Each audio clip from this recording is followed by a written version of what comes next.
Queridos irmãos e amados ouvintes desta poderosa programação, eu quero essa manhã meditar com você a respeito de algo muito relevante para as nossas vidas. Quantas vezes na vida você já começou algo e não terminou? Quantas vezes na vida você já começou um propósito e não terminou? Sabe qual é a grande razão da maior parte das derrotas e fracassos que enfrentamos na vida? A falta de perseverança, a falta de resiliência. Jesus disse: aquele que perseverar até o fim será salvo.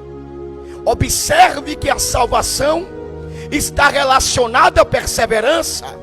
Porque hoje o irmão pode estar na igreja e amanhã não está. Hoje ele pode aceitar a Cristo e amanhã negar a Cristo. Então a salvação está ligada à perseverança.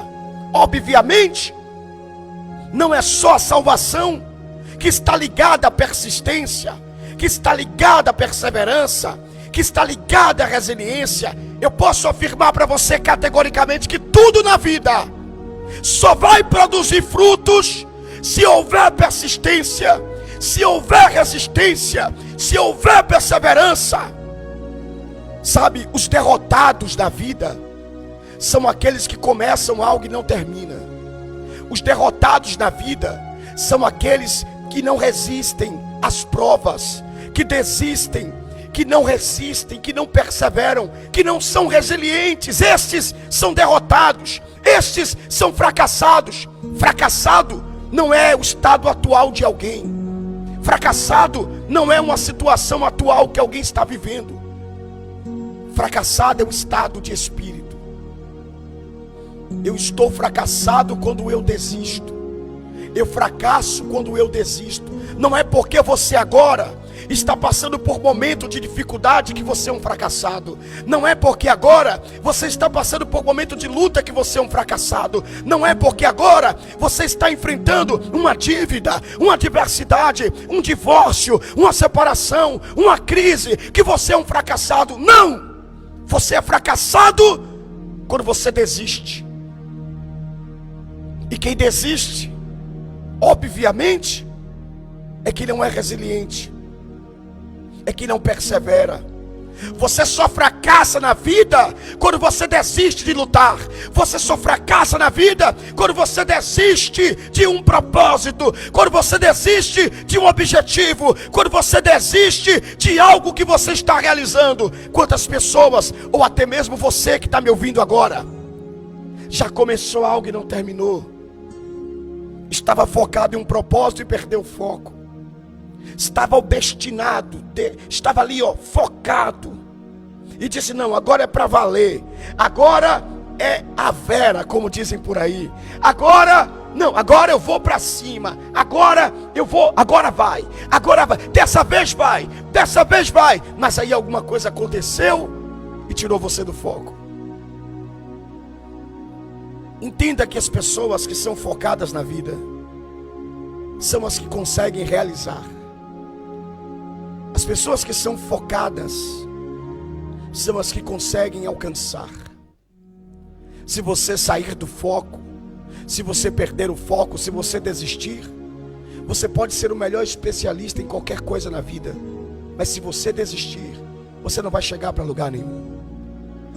Logo entendemos que só alcança a vitória, só alcança o sucesso na vida quem é persistente, quem é obstinado, quem persiste, quem resiste, quem luta, quem não desiste. Se você desistir, você não vai alcançar. Se você não perseverar, não vai chegar até o fim. Se no meio do caminho você parar, você não vai chegar lá. Você pode até cair, mas a Bíblia diz que o justo cairá e o Senhor o levantará. Você pode até desanimar, você pode até tropeçar, você pode até cair, mas aquele que persevera não fica prostrado no chão. Ele levanta-se, para a glória e honra do nosso Deus. Aleluia. Logo o adversário, o inimigo de nossas almas, com a sua experiência de vivência que tem e possui, a sua existência é antes da criação dos mundos. Ele entende. Ele viu Deus criar o homem. Ele conseguiu derrubar o primeiro homem porque não perseverou o homem.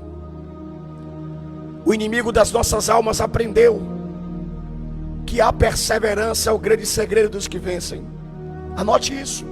A perseverança é o grande segredo dos vitoriosos. A persistência é o grande segredo dos vitoriosos. Todos os homens, todas as mulheres que conseguiram vencer na vida, exatamente todos, eles possuem algo chamado perseverança. Caíram, mas se levantaram. Perderam, mas se recomporam. Foram à falência, mas conseguiram se levantar de novo.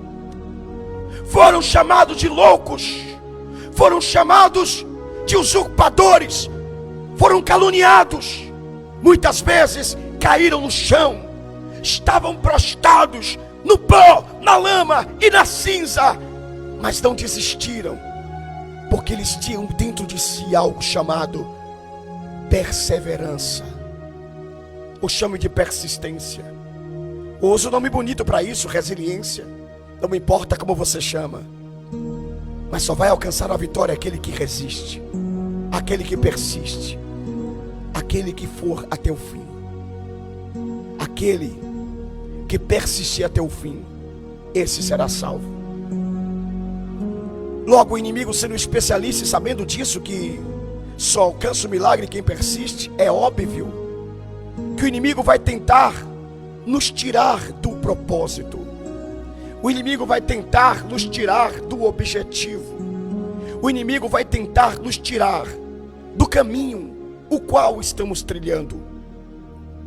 E eu queria que, antes de adentrar nas estratégias do inimigo, eu queria que você gravasse aí na sua mente, que você repetisse comigo. Através da repetição, você vai gravar o que eu estou te dizendo. É por isso que na igreja a gente diz para os irmãos: repita isso, porque através da repetição, isso fica gravado em nosso subconsciente. Eu queria que você repetisse assim: o segredo da vitória é a perseverança. O segredo da vitória é a perseverança. Se você perseverar, se você persistir, e com isto, meu ouvinte, eu não estou dizendo que você não vai cair, que você não vai tropeçar, que não haverão dias que você vai estar cansado, que você vai estar desanimado, que você vai estar distraído. Haverão dias que você não vai ter vontade de continuar. Você pode até cair um dia, 2, 3, mas você se levanta, se recompõe e parte para cima. Só alcança a vitória quem é persistente. Agora, entendendo que o inimigo, ele sabe disso e muito bem, ele vai tentar de todas as maneiras tirar você do foco.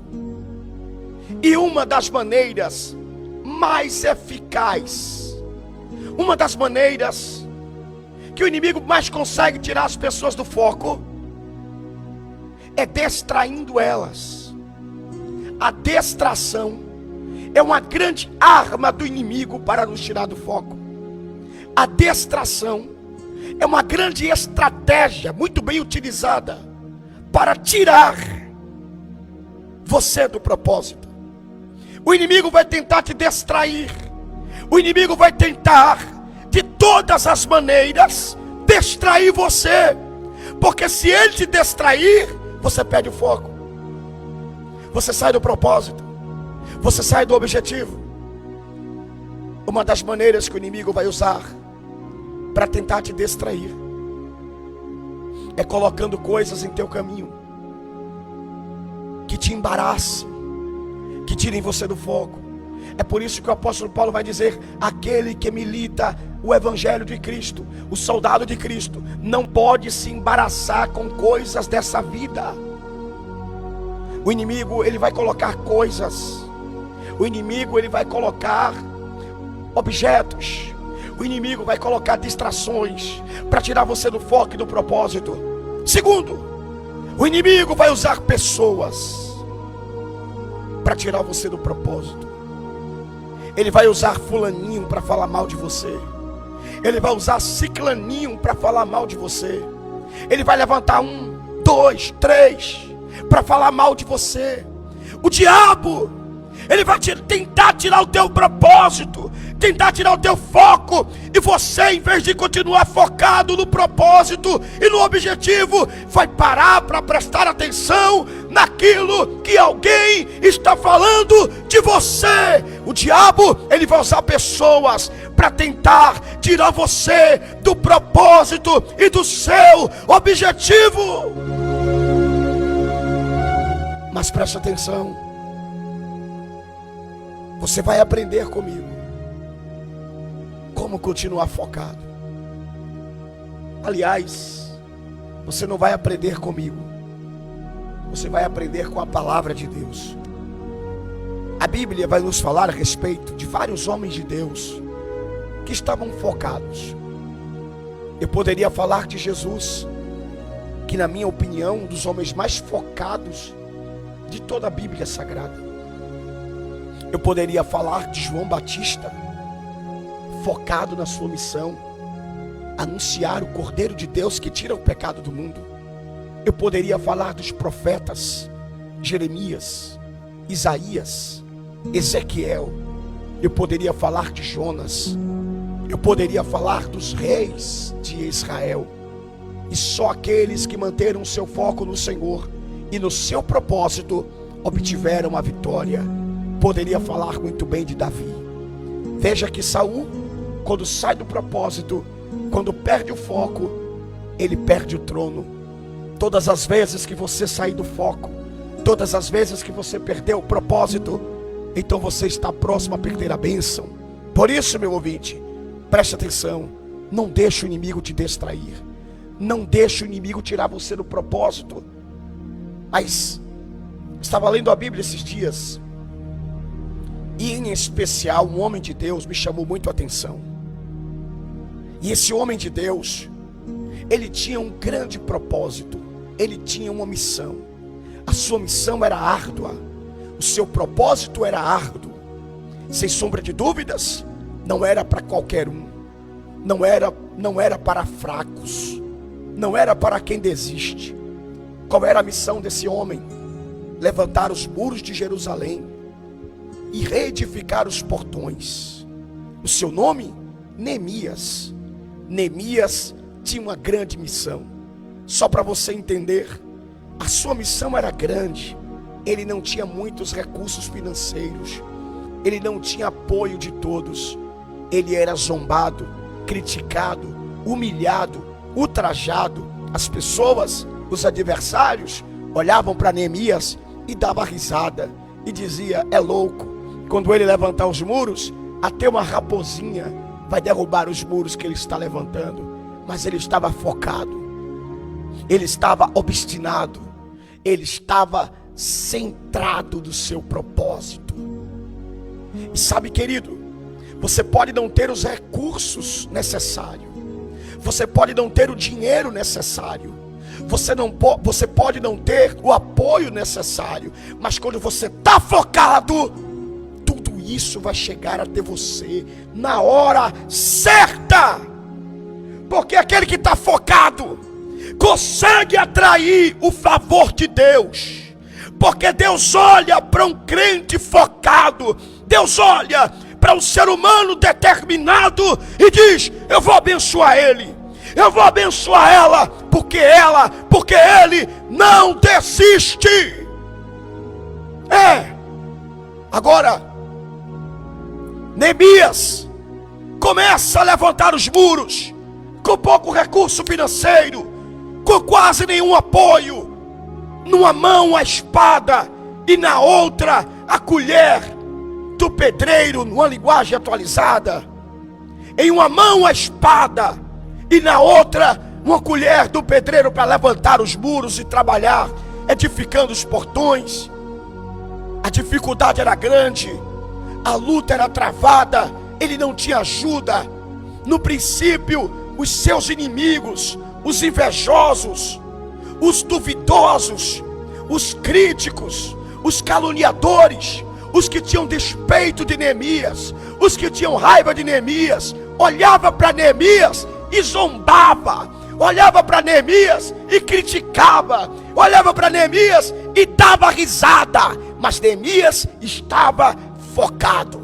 Eu vou repetir para ver se você dá um glória do outro lado. Neemias estava focado. Presta atenção. Zombado, mas focado. Criticado, mas focado. Humilhado, mas estava focado. Sim, meu ouvinte. Perseguido, mas estava focado. Caluniado, mas estava focado. Nada tirava Neemias do foco. E então, sabe o que começou a acontecer com Neemias? O sonho começou a tornar-se realidade. Porque quem persevera, quem persiste, quem está focado, uma hora ou outra, meu ouvinte, como diz o livro de Provérbios, a luz brilhará no seu caminho. Quando você vê alguém vencendo na vida, não diz assim, foi de uma hora para outra, não. Não diz assim, aconteceu do nada, teve sorte. Não. Ele estava focado. Ele estava destinado, obstinado. Nada tirava ele do propósito. Neemias estava focado. E então os muros começaram a ser erguidos. E aqueles que zombavam de Neemias, aqueles que criticavam Neemias, aqueles que olhavam para Neemias e diziam, é louco, é maluco, não vai dar certo, olha para isso, que besteira. Agora começaram a se preocupar com Neemias. Quando o sonho começou a tornar-se realidade, quando o milagre começou a acontecer, agora, meu ouvinte, aqueles que zombavam começaram a se preocupar. Quando o teu milagre começar a tornar-se realidade, aliás, ele já começou a tornar-se realidade. Quem zombava de você, quem criticava com você, quem murmurava da tua vida, quem dava risada de você, vai começar a se preocupar com você. E então, Tobias e Sambalate e Gesem, o árabe, eles chamaram Neemias para descer, porque eles queriam conversar com Neemias. Eles queriam ter uma reunião com Neemias. Eles já vinham falando mal de Neemias, e as notícias chegando ao ouvido de Neemias, mas Neemias dizendo, não, eu não quero saber, eu estou focado, eu estou no propósito, eu estou obstinado, eu não quero saber o que Tobias, Sambalate andam falando de mim, eu estou focado. Mas agora eles estão preocupados, e eles armam um laço contra Neemias e diz, chama Neemias para conversar com a gente, porque a gente vai ajudar ele. Mas na verdade era um laço. Eles queriam matar Neemias, porque aquele que era criticado agora está crescendo. Aquele que era motivo de risos agora estava crescendo. Aquele que era motivo de chocarrice agora estava crescendo. Aquele que era motivo era assunto de rodinhas de conversas, agora estava crescendo. E eles não poderiam parar o crescimento de Neemias. Sabe por quê, meu ouvinte? Porque ninguém, aleluia, alabandassubicandarabachúria, andaiasturabacai, teianchoioflace. Deus está falando com alguém essa manhã, eu estou tudo arrepiado aqui. Andoi canchoia floi tei candarabarrácia. Ninguém para o crescimento de alguém que está focado. Ninguém consegue impedir alguém que está determinado, focado, obstinado a crescer. Ninguém para. Aquele que está determinado, só Deus pode parar. E eu sei que Deus não vai te parar, porque você está fazendo um propósito para Deus.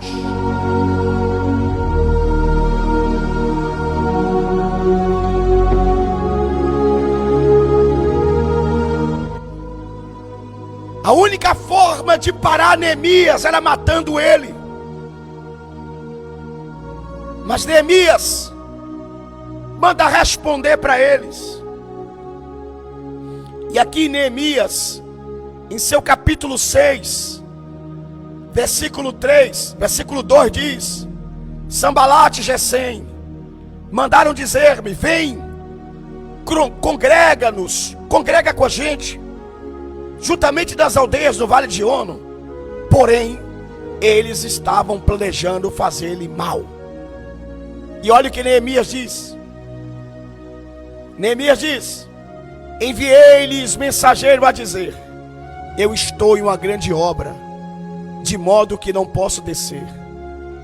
Estou em uma grande obra e não posso parar. Por que cessaria esta obra, enquanto eu deixasse e fosse ter convosco? Versículo 4: e do mesmo modo enviaram a mim 4 vezes, e da mesma forma eu lhe respondi.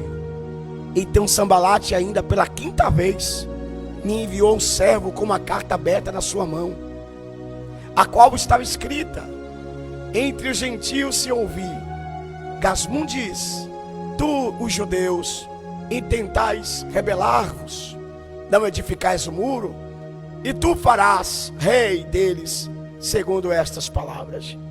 Meus irmãos, por 5 vezes Sambalate tenta tirar Neemias do foco. Sambalate aqui é a personificação do diabo, a personificação do inimigo. Sambalate aqui representa o próprio Satanás, os demônios, os adversários. Ele está sendo usado pelo diabo para tentar tirar Neemias do foco. Sabe, essa pessoa que vem até você para tirar você do foco, ela está sendo usada pelo diabo. Sabe, essa pessoa que vem até você para te fazer propostas, sim, para te fazer oposições, para tirar você do foco, ela está sendo usada pelo diabo. Primeira coisa que eu aprendo com Neemias: ele entendeu que estava em uma grande obra. Como você tem olhado o trabalho que você tem feito para Deus? Como você tem valorizado o teu trabalho para o Senhor?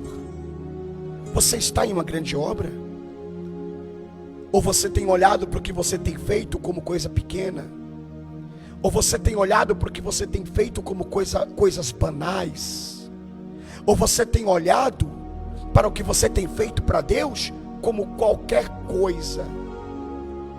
Porque se você tem olhado para o que você tem feito para Deus como qualquer coisa, então um simples convite de Sambalate vai te tirar do propósito.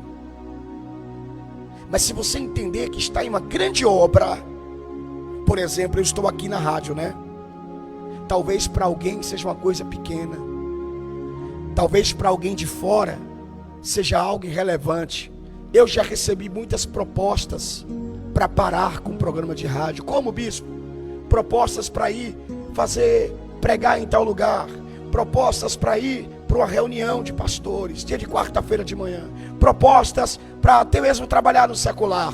Mas eu disse o seguinte: eu estou em uma grande obra e não posso parar, porque não importa para mim o que os outros pensam, não importa para mim como os outros veem. O que importa é o que eu vejo, o que eu penso. E eu estou em uma grande obra para Deus. Eu poderia estar pregando para uma pessoa, e mesmo assim eu estou em uma grande obra. Eu sei que eu não estou pregando só para uma, ou para 10, ou para 20, para 30. Eu sei que existem muitas pessoas me ouvindo, mas se eu estivesse pregando para uma pessoa, queridos, eu já me consideraria estar em uma grande obra, porque para Deus, uma alma salva vale mais do que o mundo todo perdido. E eu estou trabalhando para o Rei dos Reis, Senhor dos Senhores. Estou trabalhando para o dono de tudo que existe, o dono de todas as coisas. Então eu estou em uma grande obra e não posso parar. Mas às vezes as pessoas olham as coisas de Deus como coisas banais.